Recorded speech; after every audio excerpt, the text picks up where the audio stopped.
What's up, my dudes? We are live again. Hopefully this will become consistent. I don't know with all the work and junk I'll be doing, but we'll see how it goes. So, I finished that wonderful little track we looked at for the video game yesterday at some point. Can't remember exactly when. But as you can tell, we've had a lot of work done, and there's fancy little green things that we didn't even have before. And that was actually because I whipped out the big keyboard. This was one of the reasons I was talking about before, how, like, if I whip out the big keyboard, I know I'm going to be busy and, like, doing a lot. Because there's a lot of trial and error, and I tried, my logic last time was if I keep it on, I'm not even going to talk or, like, interact with you guys too much. So it's kind of like, I just phase out, zone out, and then leave it at that. But yeah, we have a finished track. I colored everything because I was organizing and all that. But basically, I'm going to break it down for all y'all, but pretty much it's going to be next couple minutes is just going to be a full run through the track, and then I'll go into detail and explain some little tricks and little deals I did with it to make it sound like it was supposed to. So let's have a look at that, shall we? Now this was a big boss battle track is what it was, in case anyone forgot.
And that was pretty much the finished thing. Now, what's funny is that actually isn't going to be the final boss track, but I'll get more on that later. So, obviously, like I said, it was intended to tell sort of the story of build-up and everything, which the whole front section was pretty much done of the first build-up to everything. We got the choir just establishing, like, that whole section of just grandeur, you know, something bigger like we talked about. And everything else has been the same up to that. But what really sets it apart was the parts later in it. These phrases of fancy little instrument. Basically, I got a plugin that I had, those plugins I tried messing with yesterday. I think it might just be something where, like, whenever I have OBS running, it might just not work as well for some dumb reason. Don't know why that is. But yeah, it's in Analog Dreams. Andrew Huang, I ended up finding this free plugin for him with Contact and some other stuff. I can't remember what video it was, but it's on there. But in that video, he mentions how this had plenty of like great basic plugins to bring in, and there's some of them I still haven't even used. But in the Analog Dreams one, super like hi-fi type sounds, and I hooked up my big piano just because it feels better playing things on there. Which just to state, I can't play piano for anything. I can like hear things and then work with it, which is kind of what it did here. But otherwise, so I kind of did a little bit of like the storytelling music theory thing here. You'll see I have phrase A, phrase B, and main phase. So this main phase was what I actually ended up figuring out first, actually. It was like, I wanted to have something that could fit in the chorus or like the big center section, that bass of the track pretty well. Because, you know, I was looking for all those high plucks or something. And Analog Dreams actually covered it pretty well. I had to do some tuning and modifying to the sound, but otherwise it worked great.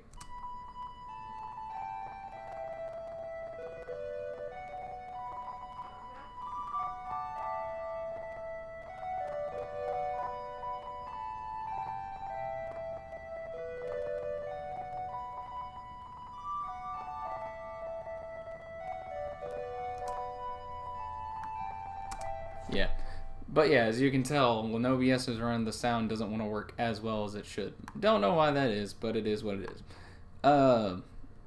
But yeah, so I had that core sound. I was like, okay, this sounds lit in context. I played it for a bit, and then this whole storytelling perspective of it, like I mentioned, we have our 2/4 bars up in front of it to lead up to it. So when it comes to, this is similar for like making any other song usually, but you want something to lead in to the main section, or the chorus, I guess would be kind of what, this one's different because it's instrumental, but I mean that breakdown or something, you know what I mean. You want to lead whoever's listening along with it. So if you notice, these phrases that I have on here, they both start, or phrase A is the first one, starts low, phrase B goes up higher, and then main phase is where it not only hits the highest point of all the notes. I also added, what's the word? It's not flanger, but like, I was doing the little modulator, that's what it was. I like modulated things so it could reach even higher than it could on the keyboard, I guess, if that makes sense. Because this way it added more height and sense to it, that whole build up we wanted to reach to its climax. So like phrase A, way lower, doesn't sound near the same. Again, apologize for the crackliness or whatever, but it is what it is. And then you got phrase B, where I went up like an octave.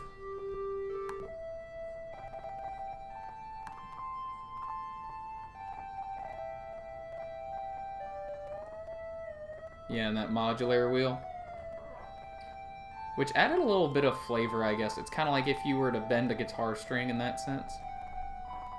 And then it goes to the main phase.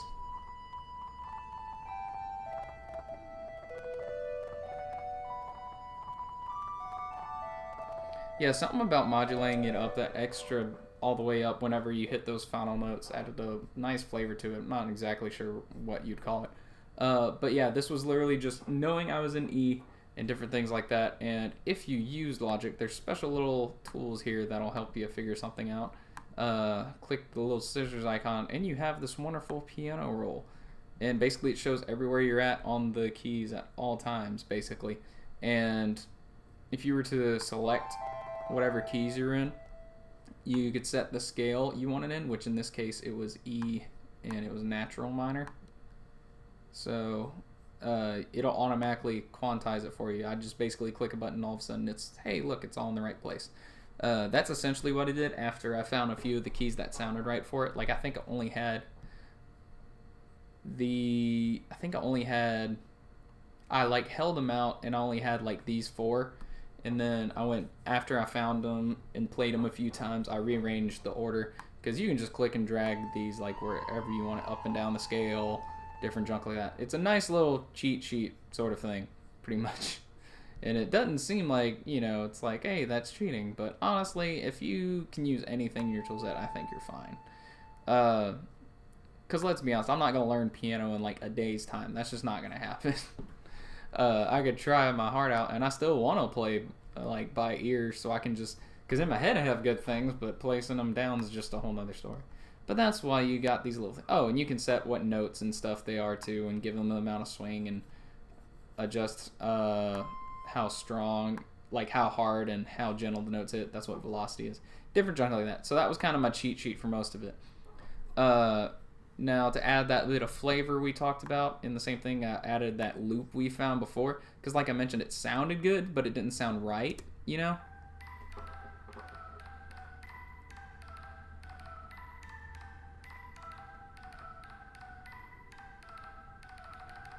sounded right in context, but not exactly.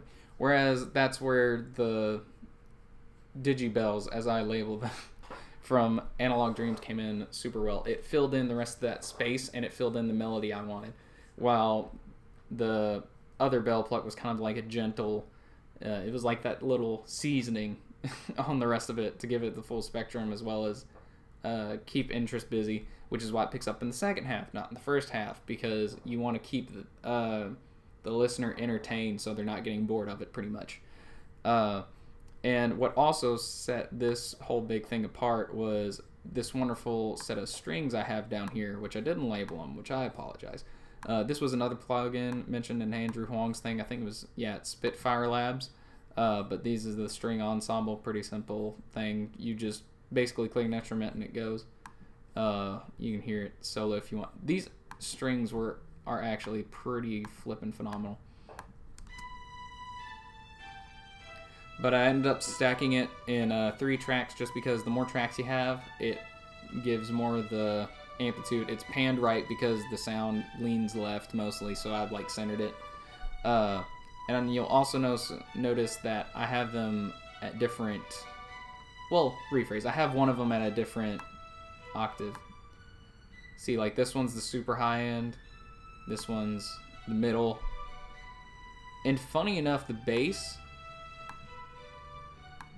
didn't sound right, so I just kept them both as middles, and it just builds up the sound like I said before.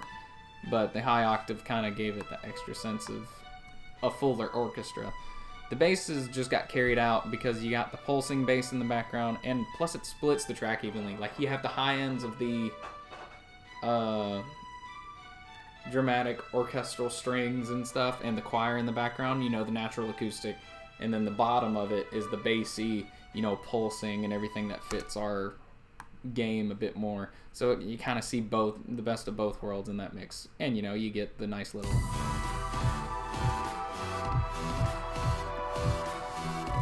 that wonderful thing.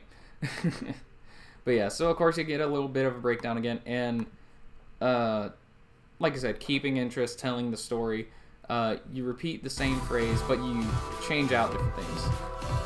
So like, see, I keep the pluck continuing this time, something they haven't heard, mixed with the rest of it, following the 4-bar rules like before.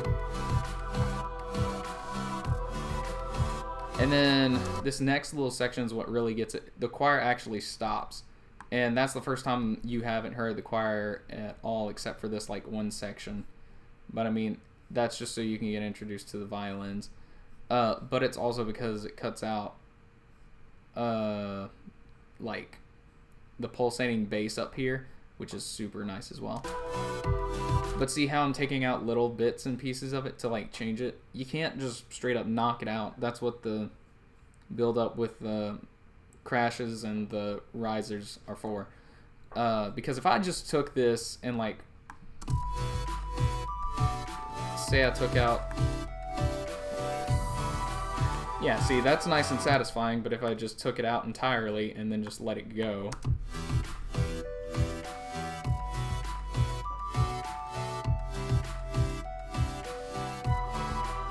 see, it's just abrupt and it doesn't have near the same impact as it would with it.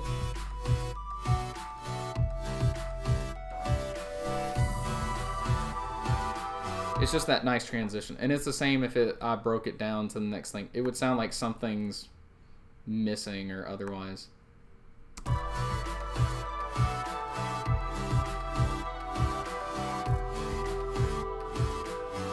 See, it's neat, but it doesn't have the same impact as well as...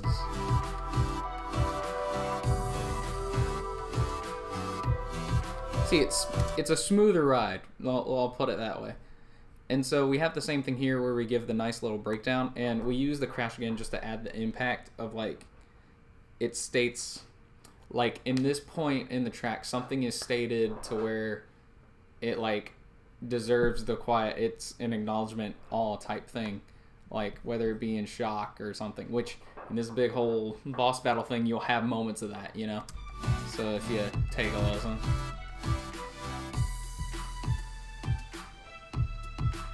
And it builds back up to, like, what just happened. This is something to pay attention to, and then you bring it back in with, like, everything intact.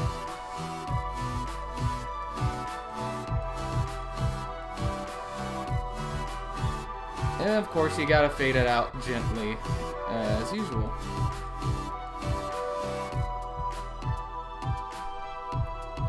Take out some of those big coarse parts and just let the rest of it ride out pretty much till it fades in.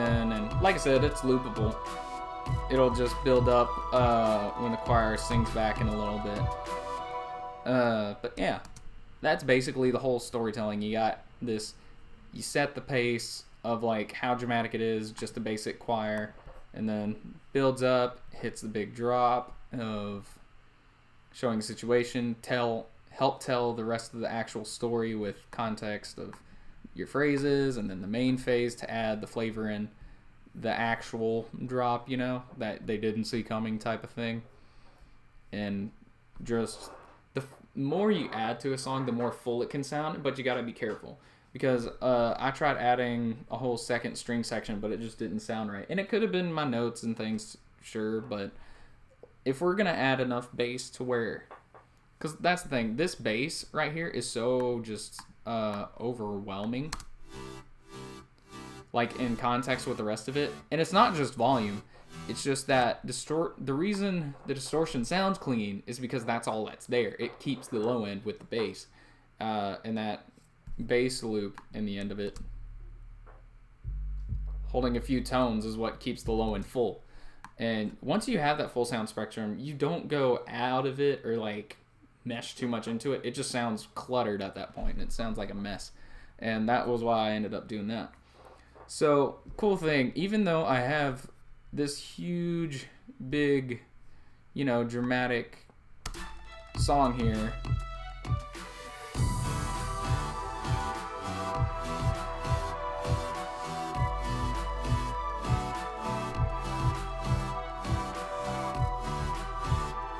you know, it sounds great. I love it. And I've been listening to it for like the past day or two, you know, tweaking and everything because I'm just so infatuated with it. I want to do great. But the neat thing, the interesting bit about how game development works is I actually got the, what's the word? I got like the message from the Discord that we're doing the thing in, and it got sent to me. And one of our guys who's like doing the writing stuff, he's like, hey, I love it still. It's a great boss battle thing. But I'm kind of feeling it for the right-hand man to the actual big bad boss. Is that okay with you and everything? And I mean, sure, it's okay. But here's the thing. Like, this was supposed to be the big thing. So how do you take on the challenge of not just doing another big cinematic boss battle track, but not only that, but bump it up a few notches? And honestly, just take the same elements, but give it something that tastes different, that gives it a little more texture. So, like, for example, big bad boss battle, whatever. The low end on this one was just the pulsing bass. You know, it's this triumphant type keep going pounding that goes on. Whereas if you were to do, say, for like this new track I need to do, say I did it to where it was the orchestral bass, you know, the big low cellos and bass string instruments that could just pump it instead. And meanwhile, all the highs are like aren't the strings, but they're like some techno melody thing. And that might, because in context, story wise, that flips your world upside down, if that makes sense. Because, you know, you had this whole henchman guy you thought was big and bad or something. And then all of a sudden, you fight him, it's over. But it's not, because there's a big baddie, in which case you have turned it on their head, because now you realize there's a whole nother enemy you gotta deal with. And I think that's the biggest thing that people don't always understand, whether it be in the musical storytelling of things or in the just game development process of it. Everything kind of does have to tell the story or convey a meaning in some sense. And that's, you know, that's why music theory is such a big thing. I honestly feel like I know more about music theory than actual playing music in general, which, I mean, I'm a DJ. It's just kind of like, you know, I get why I can look at people and try to read them to where it's like, okay, this is the type of music they want to play, I'll switch it around to this. That's easier to understand to me than the actual notes and progressions and things, which is why I don't play piano, but I keep the whole keyboard there so I can play both ends of the spectrum to help build suspense and different things like that. But yeah, I'm looking forward to it. Plus, it's a challenge, you know. You get to have this whole new spectrum of like a big possibility. Because now, what I'm excited about, if I can work it out right, then this one big track of secondary boss guy, you're gonna expect that's gonna be as lit as it can get. You know, like when you fight enemies, but then like in Kingdom Hearts, all of a sudden there's this secret boss or something you had no idea existed. You didn't even need to touch him, but now it creates this big grand moment on its own. And let alone, we're doing that with a part that is guaranteed to be there for the player to experience.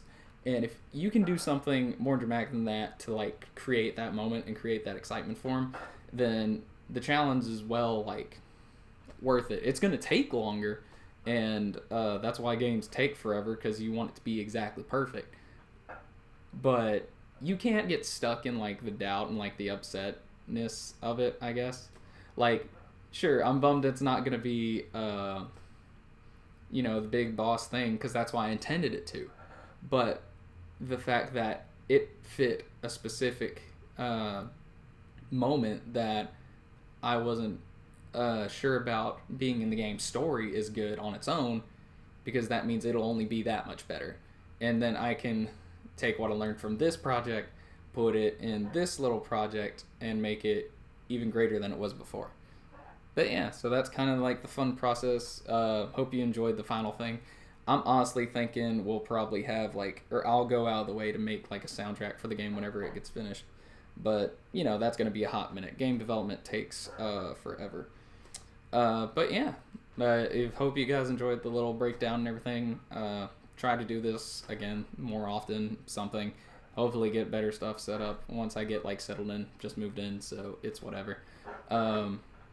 But yeah, so I'm stoked about it. I'll probably update you guys whenever I'm either working on the track or something, just when I have free time. But keep your eyes and ears peeled. You'll see me around. So thank you guys for coming. Enjoyed it. Hopefully you guys will eventually play the game when it gets there. If you guys got any messages or ideas, stick around. Send me stuff. I'll be interested to try out whatever.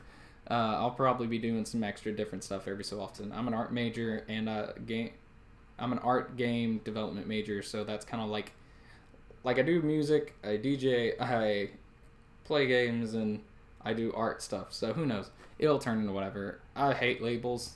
I don't think you can just get stuck doing the same thing forever.